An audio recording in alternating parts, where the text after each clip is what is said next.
Ladies and gentlemen, today we embark on a journey through time to an era filled with passion, faith, and ambition. The period of the Crusades, where powerful religious groups clashed, Muslims and Christians.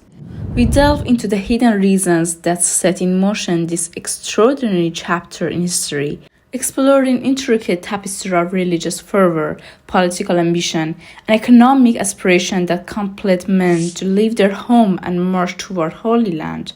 This event spans 2 centuries. Furthermore, I'll also introduce literary works, film, and series related to Crusades. So, my friends, as we explore the main and initial causes of Crusades, let us immerse ourselves in the fervent religious motivations and complex political dynamic and tantalizing economic prospect that set the stage for this remarkable chapter in history. It's a story of faith, ambition, and the indomitable human spirit in the Middle Ages. When we talk about medieval Europe, images of nobility and counts indulging in lavish lifestyles often come to mind. Christianity reigns supreme, palaces, and tales of courtly love resonate in our minds. However, there's more to a story than meets the eye. During this era, feudalism was a dominant system. But what exactly is feudalism? Feudalism was a hierarchical social and economic system that shaped medieval Europe. At its core, feudalism revolved around the exchange of the land and protection. The king granted land, known as a fief, to the nobles who in return provided military service and loyalty to the king. These nobles or lords divided their land among vassals, who were low-ranking nobles or knights. In return for the land, the vassals swore fealty and offered military support to their lords. The hierarchical structure continued downwards, with peasants working the land in exchange for protection from their lords. In that era, the nobility were indeed deeply immersed in excessive luxury, often leading to constant disputes over land and possessions. These conflicts placed the burden of warfare on the common people. The church, too, had amassed wealth by utilizing the feudal system and the beliefs of the affluent. They lived a lifestyle striking similar to nobility. The people of the Middle Ages attributed their livelihoods to the whims of the weather and natural conditions. They relied on the belief in a higher power, for it was believed that rainfall, droughts, life, death, victory, and war were all carried out according to the will of that power. When agricultural conditions were favorable and they emerged victorious in battles, they would say it was the will of God, and attributed it to their strong faith. Meanwhile, in times of hardship, when harvests were poor, diseases were rampant, and there was famine, killing, and plunder, they would say that God was punishing them for their sins. All the while, their lords and counts enjoy a life of comfort within their palaces. Indeed, religious ceremonies and rituals were conducted in all circumstances during the Middle Ages. People, even in the midst of famine and starvation, recognized that the church did not necessarily cause their misfortunes. They understood that their suffering was not a direct result of the church's action. Instead, the church offered a solution by suggesting the atonement of sins through acts of penance to seek forgiveness. Indeed, there were certain temples and shrines that housed sacred relics, such as the bones of Saint Thomas and handwritten manuscripts of Saint Augustine. People held deep and heartfelt beliefs in these sacred objects, often attributing miraculous powers to them. They believed that these relics could heal the sick and perform wonders. This strong faith led to the emergence of pilgrimage journeys throughout Europe, with the ultimate goal of reaching Jerusalem, the holy city, for spiritual and religious visits. Now let's head to Eastern Europe and see what's going on. From the mid-4th century AD, the ancient Roman Empire was divided into 2 parts: the Byzantine Empire, also known as the Eastern Roman Empire with its capital in Constantinople, and the Western Roman Empire centered around Rome. Unlike Western Europe, the eastern part of Europe was adorned with magnificent palaces, castles, and splendid churches. It served as a cradle of civilization, culture, and art for Christianity. But did it remain the same forever? Unfortunately, no. Byzantines lose a part of their eastern territories. By whom? The Seljuk Turks. Under the leadership of Alparslan, the Seljuks famously clashed with the Byzantine Empire in the Battle of Manzikert, where they dealt a significant blow to the Byzantine army, and they were Muslims. Alexios, the Byzantine Empire, was deeply concerned that the Seljuk Turks would invade his territory and devastate it. His first course of action was to send a letter to Pope Urban II, the leader of the Christian Church in Western Europe, asking for help in reclaiming the occupied lands. I would like to note that prior to the arrival of the Seljuk Turks in Jerusalem, the Fatimid caliphs ruled over the parts that conquered Syria and Jerusalem in war with Byzantine. They were also Muslim, and they had no issues or conflicts with the local Christians or Christian pilgrims. They treated them with respect and practiced a policy of tolerance. However, when the Seljuk Turks took control of Jerusalem, they subjected Christians to harassment and persecution. And let me tell you that Eastern Europe was Orthodox, while Western Europe was Catholic, and they didn't have very good relations with each other. Western Europe was very eager to help Byzantium and was considering rejecting their request for resistance. However, let me pause for a moment and consider the potential consequences. It is possible that this assistance could unite the nobility, aristocracy, and common people in the war against Muslims, putting aside their eternal conflict over inheritance and legacy. Moreover, this Christian army would serve as a demonstration of the power of Christian church, showcasing the strength of Western Europe to the world. Therefore, they ultimately accept Alexius' request. But was it really that easy? No, by God, it wasn't. The Pope had to convince the people of Europe to embark on a perilous journey, traversing thousands of kilometers to defend a distant and foreign empire, the Byzantine Empire, against an unfamiliar enemy, the Seljuk Turks. So what did he do? He framed the main objective of the war not as aiding the Byzantines, but as the liberation of the Holy Land, Jerusalem. The Pope understood that rallying support for the distant cause required appealing to the deep religious devotion and aspirations of the Europe populace. He presented the conflict as a sacred mission, a noble endeavor to reclaim the Holy Land from the hands of the infidels. By doing so, he tapped into the religious fervor of the time and stirred the imagination of the people, making the arduous journey and the defense of Byzantium a righteous and virtuous cause. In this way, the Pope skillfully redirected the focus of the war, capturing the hearts and minds of the Europe population and creating a powerful narrative that motivated them to undertake the crusade. The decision to assist Byzantium was not just a matter of convenience. It was a result of a strategic persuasion and the manipulation of religious sentiment. Pope Urban II has a very famous speech that he delivered in the city of Clermont, France. In order to mobilize the people for war, Pope Urban painted a horrifying image in their minds by describing the violence inflicted by Muslims in the Holy Land. He created a vivid picture of Jerusalem being trampled under the hooves of Muslim horses on the brink of destruction. Let's read a portion of his speech together, but be careful not to be swayed. All who die by the way, whether by land or by sea, or in a battle against the pagans, shall have immediate remission of sins. This I grant them through the power of God with which I am invested.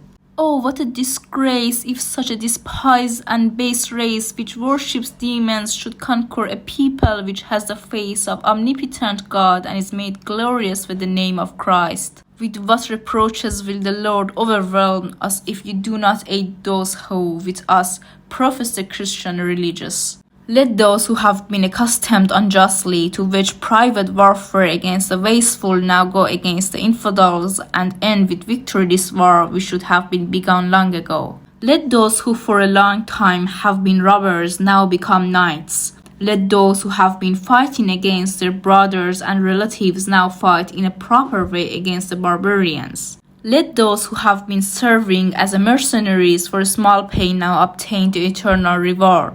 Let those who have been wearing themselves out in both body and soul now work for a double honor. Behold, on this side will be sorrowful and poor, on that the rich. on this side, the enemies of the Lord, on that his friends. Let those who go not put off the journey, but rent their lands and collect money for their expenses. And as soon as the winter is over and spring comes, let him eagerly set out on the way with God as their guide. Well, I hope you've enjoyed the video so far. Be sure to give it a thumbs up to show your support, as it would make my day. If you have any feedback or suggestions, please feel free to leave them in the comments. I appreciate it. In summary, the Pope delivered a speech to the people of Western Europe, enticing them with the idea of settling the bountiful and fertile land of Jerusalem once they conquered it. Were the people swayed? Absolutely. From the aristocracy to the impoverished, the young and old, men and women, everybody desired to join the war against Muslims. After the conclusion of the speech, near all the nobles and elites of France pledged their loyalty to the Pope, adorning their shields and garments with the symbol of the Red Cross. Thus, the Pope's message echoes throughout Europe, turning people who had never considered such a venture into participants in one of the longest wars in history, waged between the two major religious powers of the world, Islam and Christianity. One of the most notable impacts of the Crusade on literature is the emergence of epic poetry and chivalric romances. Inspired by the tales of heroic knights and their adventures in the Holy Land, poets crafted magnificent epics and romances that captured the spirit of the Crusades. These narratives, such as the Song of Roland and the Divine Comedy by Dante Alighieri, served as powerful vehicles for recounting the Crusade exploits, exploring themes of honor, faith, and love amidst a tumultuous backdrop of war. The Crusades also influenced the development of travel literature and chronicles. Pilgrims and crusaders returning from the East brought with them first-hand accounts of their experiences, leading to the creation of travel narratives that fascinated readers with tales of distant lands, exotic cultures, and encounters with the others. These accounts, such as works of William of Tyre and Marco Polo, broadened the horizon of European readers and fueled a curiosity and appetite for exploration. Moreover, the Crusades provided fertile ground for moral and allegorical literature. Writers used the Crusade as a backdrop to explore themes of redemption, faith, and the human condition. The struggles faced by the Crusaders mirrored spiritual journeys, serving as allegories for the individual quest for salvation. Works like Piers Plowman by William Langland and Faerie Queene by Edmund Spenser blended religious symbolism with tales of knights and crusading quests, offering moral lessons and spiritual insights. The impact of the Crusades on literature was not limited to the West. In the Islamic world, not encounters with Crusade inspired a rich body of literature as well. Muslim chronicles and poets composed accounts of the conflicts, capturing the Muslim perspective and presenting their own heroes and legends. Works like Ashab ibn Munqaz, the Book of Contemplation, and Jalaluddin Rumi's poetry reflect the cultural response to the Crusades and provide valuable insights into the Islamic world's view of these historical events. Now I'm gonna tell you 10 examples to begin your journey into modern historical fiction and nonfiction books about the Crusades. Each of these books offers unique perspectives, captivating characters, and immersive storytelling that transported readers to the turbulent era of the Crusades. And if you're not in the mood for rereading a book, no worries. I've got you covered with an exciting lineup of 10 movies, films, and TV series that offers diverse perspectives of the Crusades.